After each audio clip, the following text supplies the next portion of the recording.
Good afternoon बच्चों, आप सभी का study time with Rajesh sir YouTube channel पर आप सबका स्वागत है। आज हम लोग physics first part 11th class का पहला लेक्चर शुरू कर रहे हैं।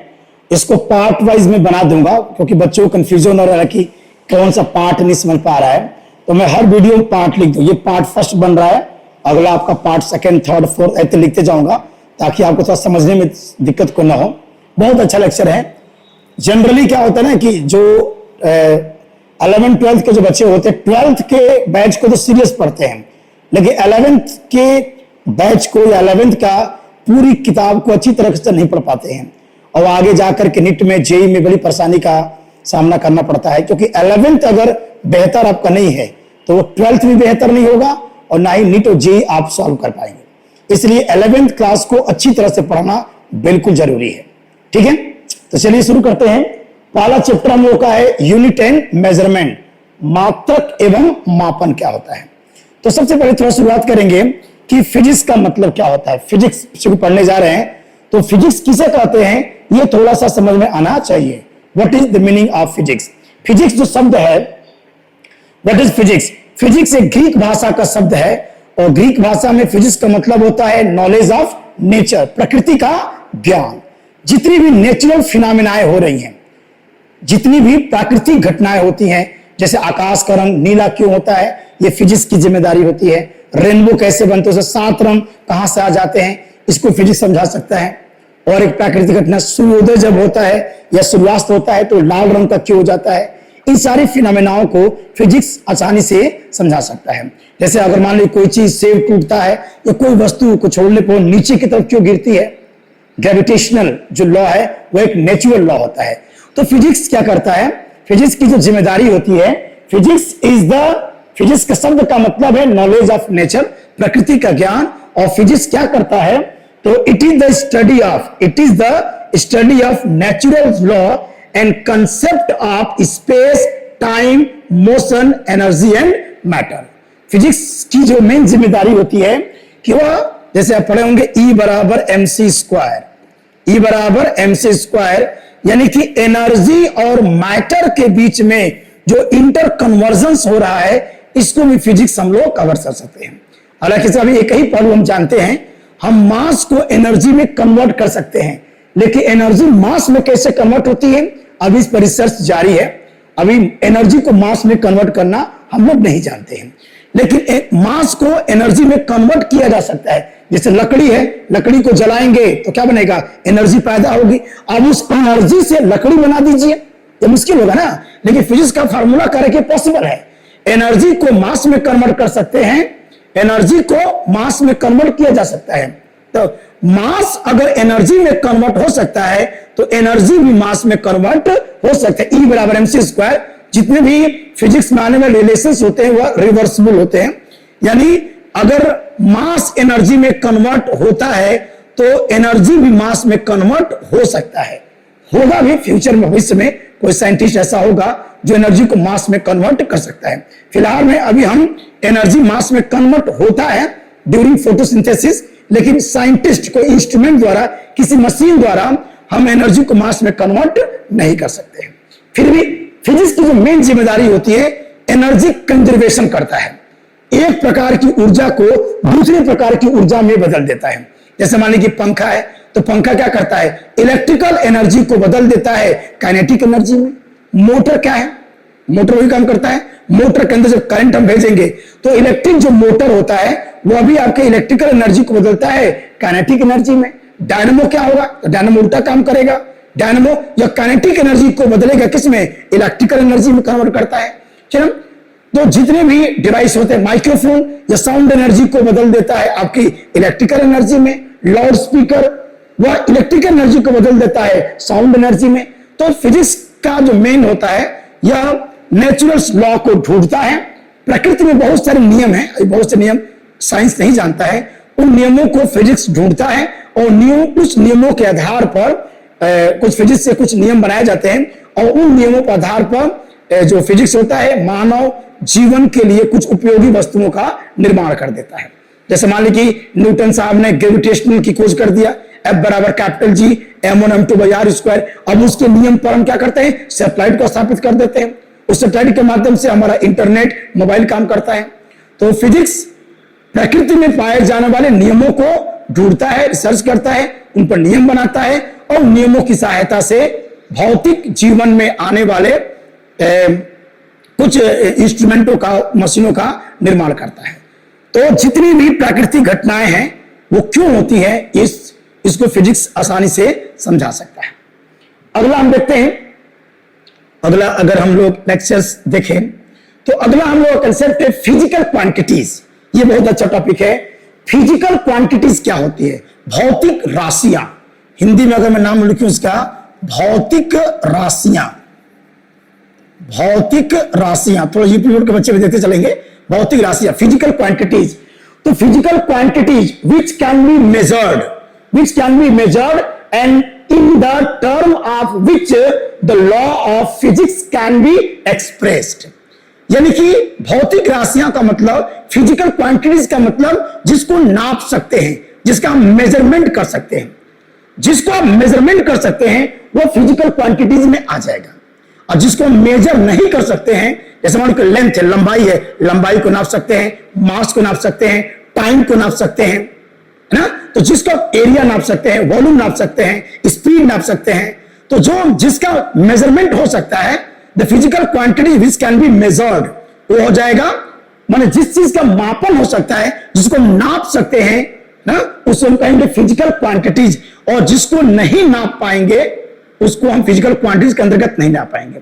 जैसे मान ली कोई बच्चा बहुत खुश है, बहुत हैप्पी है, अब उसकी खुशी को हम किसी पैरामीटर से नहीं नाप सकते हैं। अगर कितना खुश है, अगर ये कहा जाए भाई बताओ तुम कितना किलो खुश हो, कितना किलोग्राम खुश हो, है?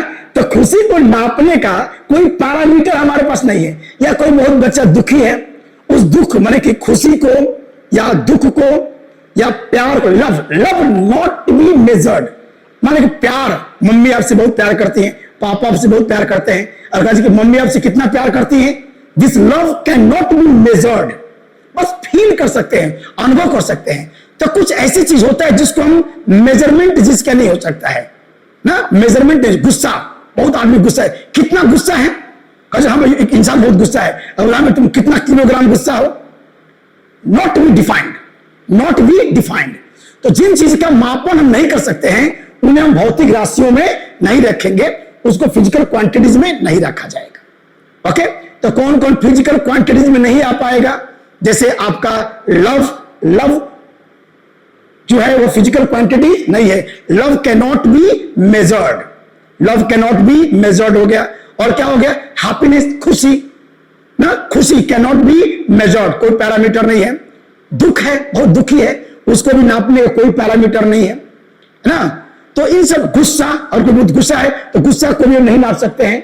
तो कुछ जिसका मेजरमेंट नहीं कर सकते हैं वो फिजिकल क्वांटिटीज में नहीं आएगा। और फिजिक्स क्या करता है? फिजिक्स में एक कहावत होता है कि फिजिक्स जो अपना नियम बनाता है, फिजिक्स अपना जो नियम बनाएगा वो फिजिकल क्वांटिटीज पर बनाएगा। जैसे पढ़ते हैं क्या, फर्स्ट इक्वेशन ऑफ मोशन। तो फर्स्ट इक्वेशन ऑफ मोशन में v बराबर u प्लस के at, ये हम लोग का मोशन का पहला नियम है। तो ये कहा जाएगा कि इसमें v क्या है? फाइनल वेलोसिटी, यह एक फिजिकल क्वांटिटीज है। u क्या है? यह भी एक फिजिकल क्वांटिटीज है। एक्सीलरेशन एक फिजिकल क्वांटिटीज है। टाइम एक फिजिकल क्वांटिटीज है। तो फिजिक्स अपना जो नियम बनाएगा वो फिजिकल क्वांटिटीज पर बनाता है। और कहते what is the equation of love, love का इक्वेशन लिखिए। तो बड़े हो गया, are you able to define what is the equation of love, what is the equation of happiness, what is the equation of anger? Not be defined, इसको define हम लोग नहीं कर सकते हैं। ओके, तो फिजिक्स अपने जो नियम बनाता है वो उन फिजिकल क्वांटिटीज पर बना देता है। अब देखिए क्या पढ़ा गया, हम टाइप्स देख लेते बेटा। टाइप्स में कौन कौन आ जाएगा? तो इसके टाइप्स में अगर मैं ध्यान करूं, टाइप्स में तो कई तरह के टाइप्स में देखा गया है। इनमें पहला है ratio, ratio physical quantities. Ratio का मतलब कुछ ऐसी फिजिकल क्वांटिटीज होती है जो फ्रैक्शन के रूप में होती है, माने न्यूमरेटर अपॉन डिनोमिनेटर होगा और वही सेम फिजिकल क्वांटिटीज का। माने speed by speed, speed by speed, length by length, ऐसा होता है। तो रेशियो का मतलब ऐसे फिजिकल क्वांटिटीज जो सेम फिजिकल क्वांटिटीज का फ्रैक्शन होगा। जैसे कहा जाए कि रिफ्रैक्टिव इंडेक्स, तो रिफ्रैक्टिव इंडेक्स क्या होता है? C by V। Refractive index एक रेशियो फिजिकल क्वांटिटी कहलाएगा, क्योंकि रिफ्रैक्टिव इंडेक्स बराबर C by V, speed of light in vacuum and speed of light in that medium, माने speed by speed, it has no unit. तो ratio जो physical quantity होती है उनका कोई यूनिट नहीं होती है। और कौन आ जाएगा बेटा? रिलेटिव डेंसिटी, रिलेटिव डेंसिटी आ जाएगा। और एक आ जाएगा स्ट्रेन, पढ़े होंगे आप लोग, स्ट्रेन। स्ट्रेन कई तरह को पढ़ेंगे फिजिक्स में। एक स्ट्रेन लेते हैं, जैसे डेल्टा एल बाई क्या हो जाएगा? एल। यह भी क्या हो जाएगा? Delta L by L. यह जो स्ट्रेन होगा यह भी आपका रेशियो फिजिकल क्वांटिटीज कहलाएगा। माने न्यूमरेटर और डिनोमिनेटर एक ही फिजिकल क्वांटिटी होगी ना, रेशियो के रूप में, अनुपात के रूप में होगा वो। ऐसे को बोलते हैं हम लोग। इस तरह के क्वांटिटीज को कौन कहा जाएगा? रिफ्रैक्टिव इंडेक्स हो गया, स्ट्रेन हो गया, रिलेटिव डेंसिटी हो गया, इन सबको कहा जाएगा रेशियो फिजिकल क्वांटिटीज। और एक होता है स्केलर। स्केलर और वेक्टर के बारे में तो बहुत डीपली पढ़ाया जाएगा। अगला चैप्टर जब डायमेंशन में खत्म कर दूंगा तो बहुत डीपली स्टडी किया जाएगा वेक्टर के बारे में, एकदम बेहतर ज्ञान। अगर वेक्टर का अच्छा ज्ञान हो गया तो फिजिक्स सबको अच्छी आ जाएगी। चलिए, स्केलर का मतलब जानते होंगे सब बच्चे। स्केलर हिंदी में इसको बोलते हैं अदिश। हिंदी में इसे कहा जाता है बेटा अदिश। अदिश स्केलर। आम मतलब नहीं, दिस में दिशा, जिसमें दिशा नहीं होती है। ऐसे फिजिकल क्वांटिटीज जिसको रिप्रेजेंट करने के लिए केवल मैग्नीट्यूड चाहिए, डायरेक्शन नहीं चाहिए। जैसे टाइम, समय क्या है? वो स्केलर है। क्योंकि हम समय को बोलते हैं कि समय को जब आप जीवन में व्यक्त करते हैं, जैसे 4 बज रहा है, तो उसमें डायरेक्शन हम लोग नहीं लगाते हैं। तो जिसमें केवल मैग्नीट्यूड है, डायरेक्शन नहीं होगा, वह स्केलर कहलाएगा। और वेक्टर, वेक्टर का मतलब कुछ ऐसी फिजिकल क्वांटिटी होती है जिसको रिप्रेजेंट करते समय मैग्नीट्यूड और डायरेक्शन दोनों की जरूरत पड़ती है ना। There are some physical quantities, जैसे मान लो कि वेक्टर, कौन वेक्टर, बहुत एक अलग से चैप्टर है पढ़ना वेक्टर के बारे में। मैंने इसमें स्केलर में केवल मैग्नीट्यूड होगा और वेक्टर में मैग्नीट्यूड भी होता है और डायरेक्शन भी होता है। जैसे इसमें कौन कौन आ जाएगा? इसमें डिस्प्लेसमेंट हो गया, एक्सेलरेशन हो गया, फोर्स हो जाएगा, मोमेंटम हो जाएगा, है ना। There are the many physical quantities जो कि वेक्टर फिजिकल क्वांटिटी होती है। तो इसके बारे में पढ़ेंगे, पूरा डीपली स्टडी किया जाएगा। इनका अपना अलग नियम है, इनका एडिशन का अलग नियम है, सब्ट्रैक्शन का, मल्टीप्लाई का, सब अलग कंसेप्ट इनका है। एक और खास बात अगर बताएं हम बच्चों से, बच्चे बड़ा परेशान रहते हैं कि कैसे हम पता करेंगे कौन स्केलर है और कौन आपका वेक्टर है। जैसे करंट को लेकर चलिए, इलेक्ट्रिक करंट। बच्चा कहता है सर इलेक्ट्रिक करंट का तो हम डायरेक्शन दिखाते हैं। इलेक्ट्रिक करंट का डायरेक्शन क्या कहते हैं? इलेक्ट्रॉनों के चलने के विपरीत। तो इलेक्ट्रॉन जिधर चलता है उसके उल्टा करंट का डायरेक्शन हम लोग मानते हैं। लेकिन वेक्टर नहीं है, इलेक्ट्रिक करंट वेक्टर क्वांटिटी नहीं है। इलेक्ट्रिक करंट एक स्केलर क्वांटिटी होती है। तो जब वेक्टर पढ़ेंगे तो बताएंगे कि वेक्टर होने के लिए क्या जरूरी है, what are the essential parameter being vector, मतलब वेक्टर होने के लिए क्या आवश्यक चीज है। और बता, इलेक्ट्रिक करंट, ध्यान रखना, इलेक्ट्रिक करंट स्केलर क्वांटिटी है।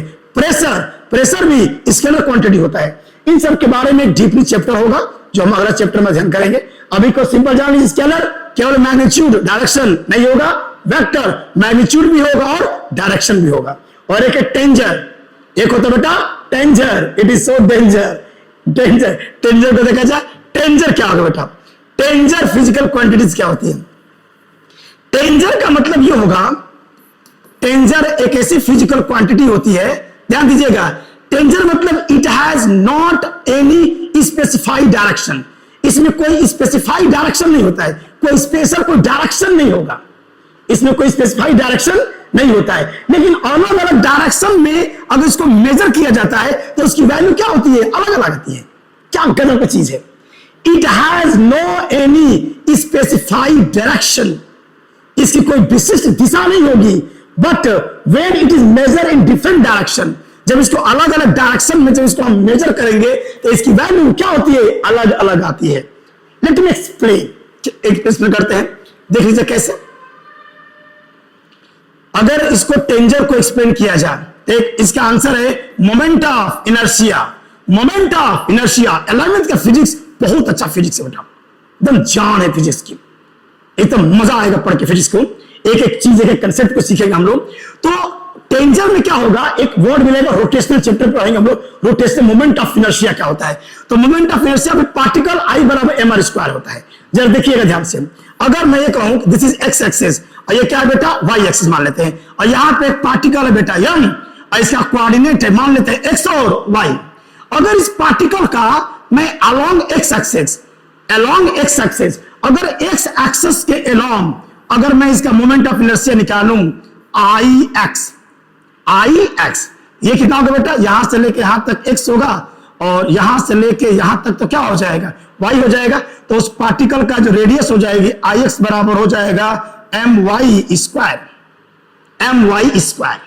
मन उस पार्टिकल का अलोंग एक्स एक्सिस जो मैग्नीट्यूड होगा वो एम वाई स्क्वायर होगा।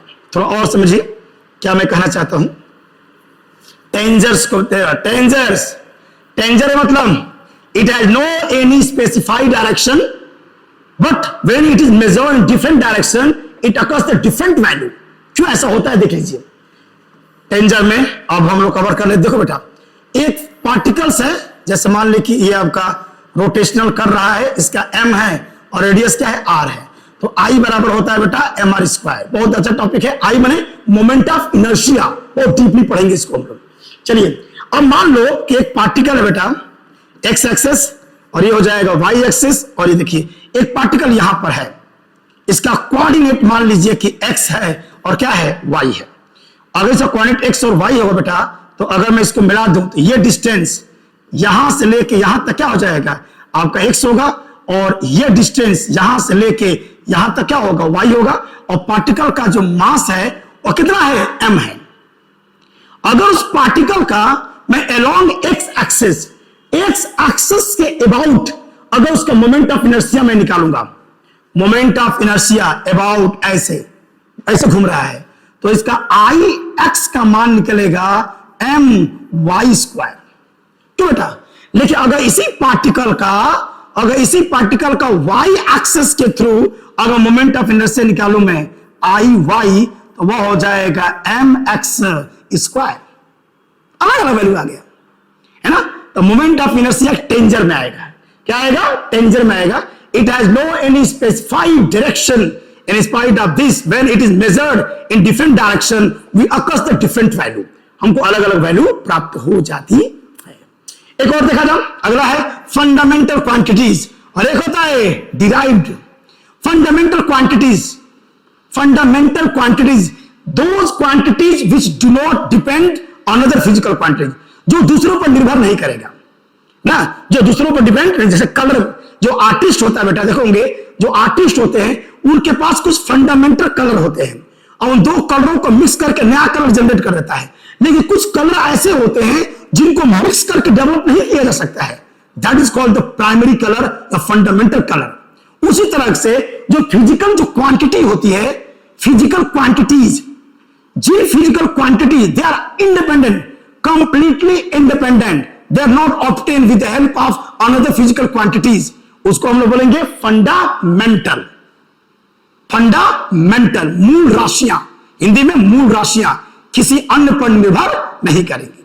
और एक होता है डिराइव्ड व्युत्पन्न। डिराइव्ड का मतलब ऐसी फिजिकल क्वांटिटीज जो दूसरों के हेल्प से ऑब्टेन किया जाता है, माने they depends the another physical quantities, they are called derived. तो हम लोग पढ़ेंगे फंडामेंटल कितने होते हैं बेटा, 7।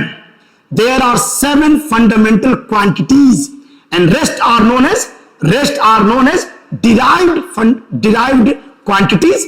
और इसके बाद 2 सप्लीमेंट्री हो जाएगा, एंगल और सॉलिड एंगल के बारे में डिस्कस हम लोग करने वाले हैं। ओके चलिए आगे देखा जाए। अगला मेजरमेंट, बहुत अच्छा टॉपिक है।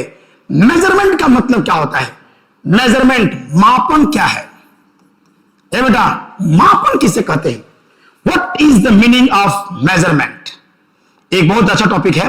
और मेजरमेंट बता दो बेटा, मेजरमेंट का मतलब क्या है, मेजरमेंट का मतलब है किसी भी फिजिकल क्वांटिटी को उसके खुद के यूनिट से तुलना करना, कंपेयर करना। ये लिया गया है, it is the comparison of its own unit, खुद के यूनिट से कंपेयर करना वो मेजरमेंट कहलाता है। जैसे कहा जाए कि एक कमरे की लंबाई अगर मैं कहूं कि 20 मीटर है, 20 मीटर है, इसका मतलब कहा जाए कि 1 मीटर जो है वह 20 बार, 1 मीटर जो लंबाई है वह 20 बार क्या है, सम्मिलित है। अरे भाई कमरे की लंबाई 20 मीटर है, इसका मतलब जो 1 मीटर है, 1 मीटर क्या है, यह लेंथ का यूनिट है।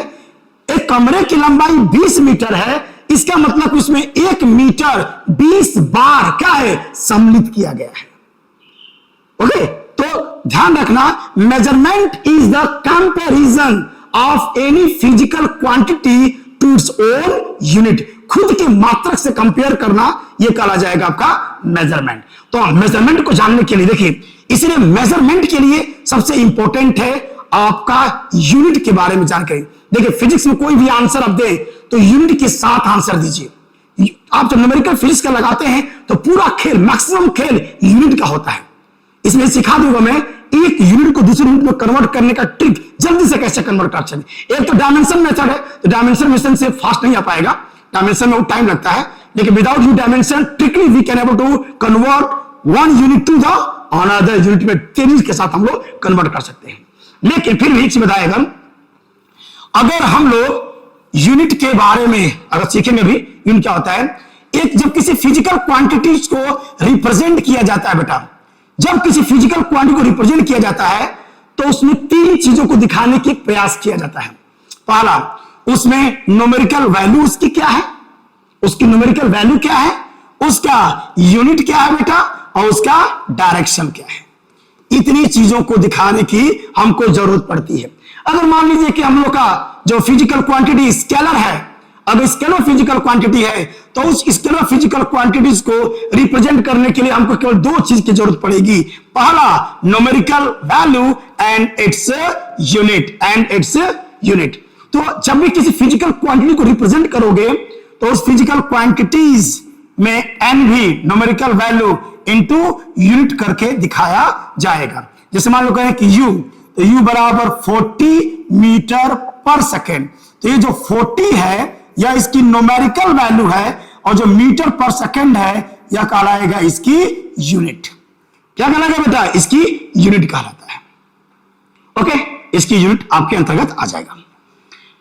अगर और इसमें चर्चा मैं करूं और इसको मैं अगर बहुत तेजी में कवर में करूं इसको, तो सबसे एक महत्वपूर्ण चीज है कि देखिए एक फॉर्मूला लिखा गया है n1 u बराबर n2 u2 का मतलब क्या है। देखो अगर 1 किलोमीटर बराबर क्या होता है 1000 मीटर, 1 किलोमीटर बराबर 1000 मीटर, इसका मीनिंग क्या है, ये है देखो बेटा, ये है इसकी न्यूमेरिकल वैल्यू, ये इसकी न्यूमेरिकल वैल्यू है, और ये है लार्ज यूनिट, ये क्या है लार्ज यूनिट है बेटा, और ये क्या इसकी न्यूमेरिकल वैल्यू है, ये इसकी न्यूमेरिकल वैल्यू है। और मीटर जो है, मीटर वो किलोग्राम के रिस्पेक्ट में छोटा यूनिट है, छोटा यूनिट है, तो ये कहेंगे ये स्मॉल यूनिट है, उसकी तुलना में ये स्मॉल यूनिट है।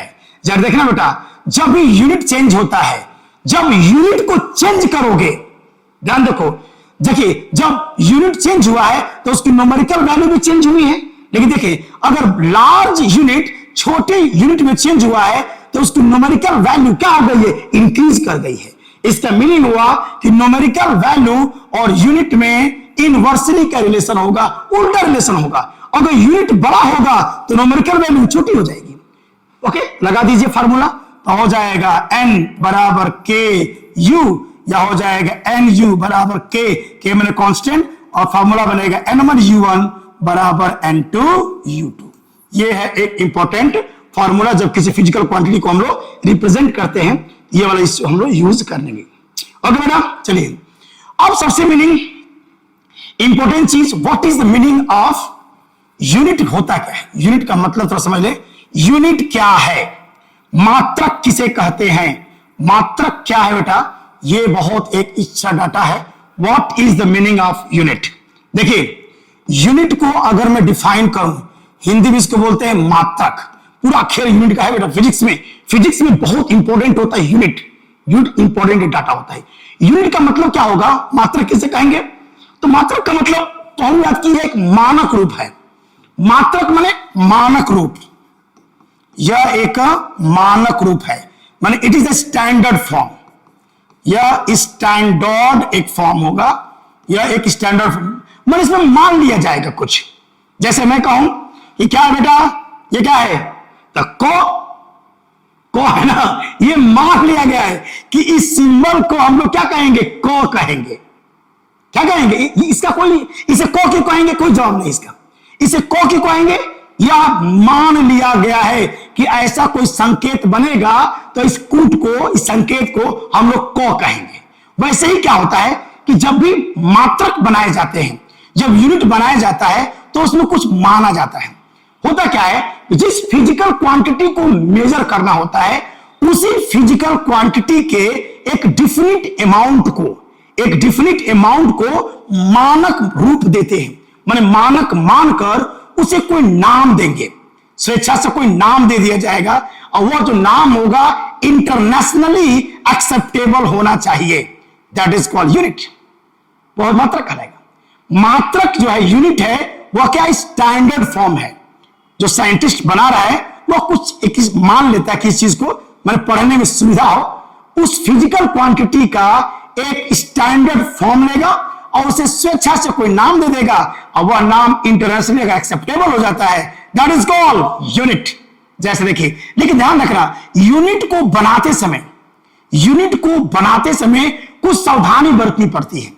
दे आर द सम, देखिए लिखा है, some desirable characteristic of physical unit. अगर आप मात्रक बना रहे हो तो कुछ खास बातों का ध्यान रखेंगे। पहला, कि मात्रक बनाते समय जो मात्रक को डिफाइन करोगे, जैसे 1 मीटर क्या है, 1 किलोग्राम क्या है, 1 सेकंड क्या है, 1 केल्विन क्या है, 1 एम्पियर क्या है, 1 मोल क्या है। यूनिट, पहली बात कि वेल डिफाइन होनी चाहिए, यूनिट की परिभाषा होनी चाहिए, well defined, unit must be well defined.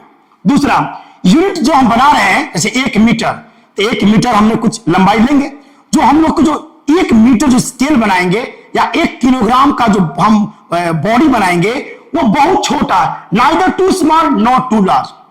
जो यूनिट हम बनाएंगे वो बहुत छोटा नहीं होना चाहिए और न बहुत बड़ा होना चाहिए। हम यूनिट ऐसा बनाएंगे कि उस यूनिट पर टेम्परेचर का, प्रेशर का, टाइम का कोई असर ना पड़े। मान लीजिए जैसे पढ़, हम जब 1 किलोग्राम बनाते हैं तो 1 किलोग्राम क्या है, प्लैटिनम इरिडियम का बनाया जाता है, क्योंकि प्लैटिनम लेस रिएक्टिव है, उसका कोरोजन नहीं होगा, हजारों सालों तक वैसे ही पड़ा रहेगा, वो खराब नहीं होगा। इन्हें यूरेनियम का बना दिए महोदय, यूरेनियम का बना दिए, एक क्या 1 kg का जो वेट है हम बना दिए यूरेनियम का। यूरेनियम रेडियो एक्टिव मटेरियल है, यह समय के साथ साथ क्या करेगा, ठीक है होता है, समय का मान कम होता रहता है, तो ऐसा नहीं चाहिए। हम यूनिट बनाते समय ध्यान रखेंगे, वह यूनिट समय पर डिपेंड नहीं करना चाहिए। समय के साथ साथ या टाइम के साथ साथ, प्रेशर के साथ साथ, टेम्परेचर के साथ साथ उसकी मान में कोई बदलाव नहीं आना चाहिए। और क्या है, इजिली रिप्रोड्यूसिबल है, आसानी से उसको प्राप्त किया जा सकता है, आसानी से उसको बनाया जा सकता है। और सबसे इंपॉर्टेंट चीज जो आपका यूनिट है बेटा, वह यूनिट GCWM क्या होता है, general conference of weight and measures. जैसे आप याद होगा केमिस्ट्री में IUPAC होता है, IUPAC international union of pure and applied chemistry. तो IUPAC क्या करती है, केमिस्ट्री को अंतरराष्ट्रीय स्तर पर संचालित करेगी। माने इंटरनेशनल लेवल पर केमिस्ट्री में अगर कोई भी बदलाव करना होगा तो IUPAC करती है। बिना IUPAC की मर्जी से केमिस्ट्री में कोई नया चीज नहीं है, कोई अमेंडमेंट नहीं कर सकते हैं। उसी प्रकार फिजिक्स को इंटरनेशनली जो गवर्न करती है, वह संस्था जो फिजिक्स को अंतरराष्ट्रीय स्तर पर संचालित करती है, वो संस्था का नाम है GCWM, general conference of weight and measures. एक सेवरेस जगह है नियर पेरिस, फ्रांस की राजधानी पेरिस के निकट एक जगह है, वहीं पर पूरा एक हम लोग का अंतरराष्ट्रीय कार्यालय है, जहां पर फिजिक्स में जैसे कहा जाए 1 मीटर, प्योर 1 मीटर, शुद्ध 1 मीटर की लंबाई, शुद्ध 1 किलोग्राम, एटॉमिक क्लॉक, ये सब कहां मिलेगा आपको, GCWM जो कार्यालय है, ऑफिस में आपको मिल जाएगा। इसके लिए आपको पेरिस जाना पड़ेगा, फ्रांस जाइए, फ्रांस की राजधानी पेरिस, खूबसूरत जगह है, मच्छर नहीं पाए जाते हैं, पेरिस में मच्छर नहीं पाए जाते हैं, तो कोई दिक्कत नहीं होगा, एकदम आराम से बिंदास पेरिस घूमिए। और अंतरराष्ट्रीय कार्यालय में जाकर के थोड़ा सा 1 किलोग्राम, प्योर 1 किलोग्राम क्या है इसको आप नोटिस कर सकते हैं। तो यूनिट को बढ़ाते समय सावधानी बरतेंगे, यूनिट को बढ़ाते समय कुछ सावधानी आपको बरतनी पड़ती है। आगे अब ये important data, there are 7 fundamental units, 7 fundamental unit है बेटा। इस चैप्टर को पढ़ने के लिए 7 आपको याद होना चाहिए। There are 7 fundamental unit. देखिए, fundamental physical quantities, fundamental unit और डायमेंशनल सिंबल। क्योंकि हम डायमेंशन निकालना इस चैप्टर में सीखेंगे। यह है बेटा मूल मात्रक, पूरा खेल इसी का है। पहले चैप्टर में पूरा खेल इसी का है, मूल मात्रक। मीटर क्या बेटा, ध्यान रखना, मीटर का सिंबल डायमेंशन में एल रखते हैं और किलोग्राम का जो सिंबल होता है डायमेंशन में एम रखते हैं। डायमेंशन क्या है क्या बता दें हल्का सा यहां पर, वैसे डायमेंशन को डीपली पढ़ेंगे हम लोग। डायमेंशन क्या है बेटा, डायमेंशन, डायमेंशन को हिंदी में कहते हैं वीमा। ए बेटा वीमा आ गया तो पहला चैप्टर बहुत खूबसूरत है। पहले चैप्टर में जो क्वेश्चन आते हैं कहां से आते हैं, डायमेंशन से आते हैं और एरर से आते हैं। एरर, त्रुटियां बहुत डीपली पढ़ाएंगे एकदम। हर तरह के क्वेश्चन आप लगा सकते हो एकदम, जेई के या आपके एडवांस के, नीट के, हर लेवल के क्वेश्चन को सॉल्व करना सिखाया जाएगा। मजा आएगा पढ़ करके। चलिए, तो वीमा निकालना बड़ा आसान है बेटा। जैसे कहा जाए कि स्पीड, अगर मैं स्पीड करूं, स्पीड बराबर होगा बेटा डिस्टेंस और अपॉन क्या होता है, टाइम होता है। तो सब बच्चे जानते हैं स्पीड, स्पीड डिस्टेंस का, डिस्टेंस नापते किस में, मीटर में, और टाइम नापते हैं किस में, सेकंड में। जो स्पीड है वो एक डिराइव्ड यूनिट है, डिराइव्ड फिजिकल क्वांटिटी है। और स्पीड का यूनिट क्या होगा बेटा, मीटर पर सेकंड, मीटर पर सेकंड। किसी भी फिजिकल क्वांटिटीज का आप यूनिट निकालिए with the help of fundamental, माने किसी फिजिकल क्वांटिटी का अगर यूनिट, किसी फिजिकल क्वांटिटी का जो यूनिट है, यही आपके इन 7 में इसके फॉर्म, माने कि उसको एसआई सिस्टम में लिख दीजिए और उसको सिंबल के रूप में रिप्रेजेंट कर दीजिए। जब पूछा जाए what is the dimension of speed, speed का डायमेंशन निकालो बेटा। स्पीड की बीमा, चाल की बीमा क्या होगी, बहुत आसान है, हम जानते हैं। We know that the unit of speed is metre per second. अब उसका सिंबल रखो, मीटर का सिंबल क्या होगा, एल, और सेकेंड का टी रख दो बेटा। तो मीटर का सिंबल हो जाएगा एल और सेकेंड का टी, टी की पावर 1 है, तो ये हो जाएगा एल टी के पावर -1। और उसको बिग ब्रैकेट में लिखना है। डायमेंशन जब भी लिखोगे तो उसमें बिग ब्रैकेट यूज किया जाएगा। क्यों, बहुत बच्चे नहीं जानते होंगे। Why we will use to represent the dimension in close big bracket. बड़े कोष्टक में डायमेंशन को क्यों लिखा जाता है, इसका जवाब दिया जाएगा ऐसा क्यों होते हैं। तो स्पीड का डायमेंशन एलटी इनवर्स हो जाएगा। डायमेंशन पढ़ाएंगे डीपली, एकदम डीपली आपको स्टडी कराया जाएगा डायमेंशन क्या होता है ना। अभी डायमेंशन बहुत आसान है, डायमेंशन बहुत, मतलब डायमेंशन को एकदम बेहतर पढ़ेंगे, एकदम चैलेंजिंग। कोई फिजिकल क्वांटिटी का हम डायमेंशन इजीली हम लोग निकाल सकते हैं। अभी डायमेंशन नहीं पढ़ रहे हैं, डायमेंशन के लिए हम अगले लेक्चर्स में पढ़ेंगे बहुत डीपली एकदम। और एक हल्का सा देख लो, जैसे मान कहा दिया जाएगा कि वेलोसिटी, वेलोसिटी का डायमेंशन बता दीजिए। तो वेलोसिटी बराबर क्या होता है, डिस्प्लेसमेंट, और डिस्प्लेसमेंट बाई क्या हो जाएगा, टाइम। तो ये हो जाएगा मीटर पर सेकेंड, तो मीटर का हो जाएगा एल, ये हो जाएगा टी, मतलब हो जाएगा एल टी इनवर्स। तो वेलोसिटी का डायमेंशन भी एल टी इनवर्स होता है। और कहा जाएगा निकालिए एक्सेलरेशन का बेटा, एक्सेलरेशन। तो ए बराबर क्या हो जाएगा, delta we by delta T. अगर निकाले यूनिट तो इसका मीटर पर सेकेंड, इसका हो जाएगा सेकेंड, ये हो जाएगा मीटर पर सेकेंड स्क्वायर। हम जानते हैं कि एक्सेलरेशन की जो यूनिट होती है मीटर पर सेकेंड स्क्वायर होता है। और अगर यूनिट निकल गया तो उसका सिंबल रख दो, तो क्या हो जाएगा, मीटर का सिंबल हो जाएगा बेटा एल और सेकेंड का हो जाएगा टी स्क्वायर। तो इसका डायमेंशन हो जाएगा एल टी के पावर -2। तो एक्सेलरेशन का डायमेंशन हो जाएगा एल टी के पावर -2। किसी भी फिजिकल क्वांटिटी का डायमेंशन आपको निकालना सिखा दिया जाएगा, एकदम किसी का भी। जैसे एप्सिलॉन 0 है, क्या है, बहुत टफ से टफ फिजिकल क्वांटिटी का भी डायमेंशन आसानी से निकाल लोगे। ये अगले लेक्चर में पढ़ाऊंगा मैं आप लोगों को। ओके, चलिए अब आगे देख लीजिए। आगे क्या बेटा, अगला लेक्चर एमकेएस। एमकेएस क्या है, एमकेएस का मतलब जानते होंगे, मीटर किलोग्राम सेकेंड। यह एक ब्रिटिश पद्धति है मेजरमेंट का, एमकेएस सिस्टम। मैंने अगर लेंथ को, अगर लंबाई को मीटर में नापे और माने लेंथ को मीटर में नापा जा रहा हो और मास को किलोग्राम में और टाइम को सेकंड में, तो हम कहेंगे हम एमकेस यूज कर रहे हैं। सीजीएस यह एक फ्रांस की टेक्निक, फ्रांस में यूज किया जाता था। सेंटीमीटर, ग्राम, सेकंड। एफपीएस, अच्छा एमकेएस फ्रांस है बेटा, सॉरी, एमकेएस भी फ्रांस की देन है और सीजीएस भी फ्रांस की देन है और एफपीएस ब्रिटेन में, ब्रिटेन के फुट पाउंड सेकंड, ब्रिटेन में, इंग्लैंड में अभी भी फुट पाउंड सेकंड का प्रचलन है ना। फुट, एक फुट माने 30 सेंटीमीटर, जो स्केल होती बड़ी वाली, 30 सेंटीमीटर को एक फुट कहा जाता है और एक पाउंड मास का है, एक पाउंड माने 453.6 ग्राम को हम लोग एक पाउंड कहेंगे। ठीक है बेटा, अभी मैं दूसरा वीडियो बनाऊंगा पार्ट 2 में, तब तक पार्ट फर्स्ट में इतना देख लीजिए। अब इसका पार्ट 2 वीडियो अभी लॉन्च करूंगा तुरंत। ठीक है, तब तक के लिए खुश रहिए, बी हैप्पी।